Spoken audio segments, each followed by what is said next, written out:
Hi, my name is Valerie Sullivan, and thank you for joining me for Module 6 Crew Discussion.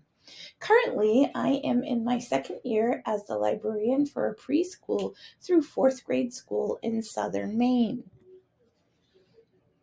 I chose to take a look at the fairy tale, folk tale, and nursery rhyme section, or 398 in Dewey Decimal Terms.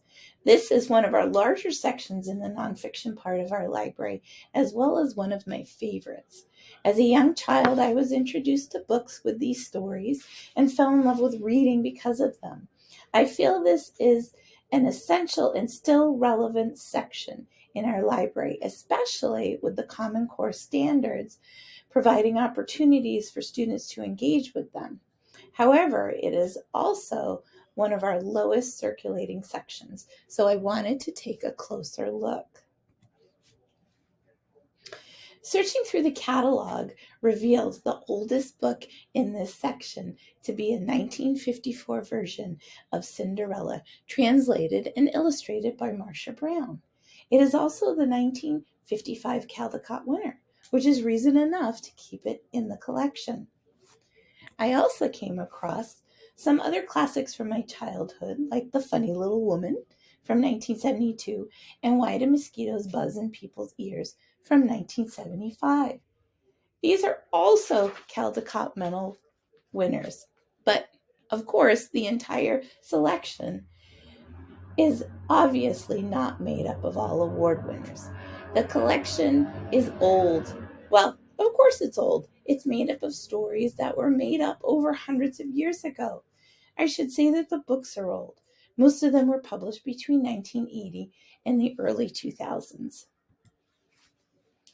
The newest book in this section is a National Geographic Weird But True book on Greek mythology.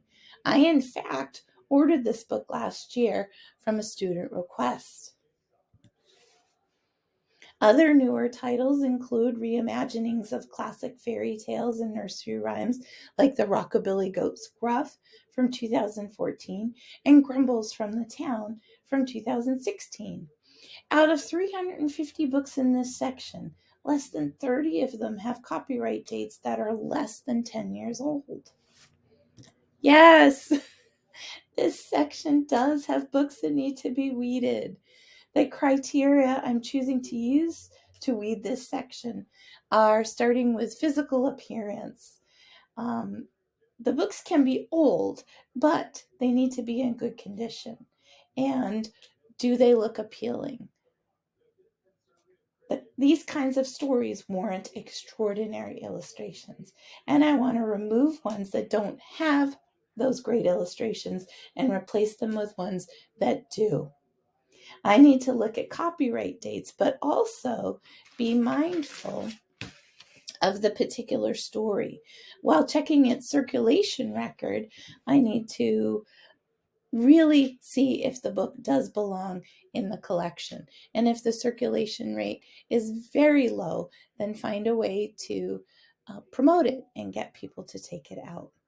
I feel this section is tricky because they are old stories to begin with, but they need to be versions that are appealing.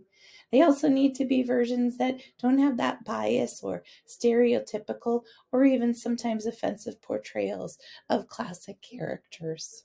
So those are the kinds of criteria that I am going to use when weeding this section. This section has not been weeded effectively in some time.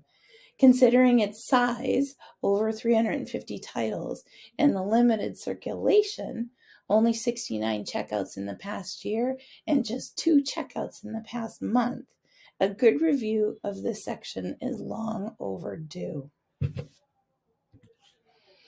Again, this being one of my favorite sections and one of our larger sections, I'd love to spend the time reviewing the titles and bringing it into the 21st century. These stories may be old, but they have the opportunity to engage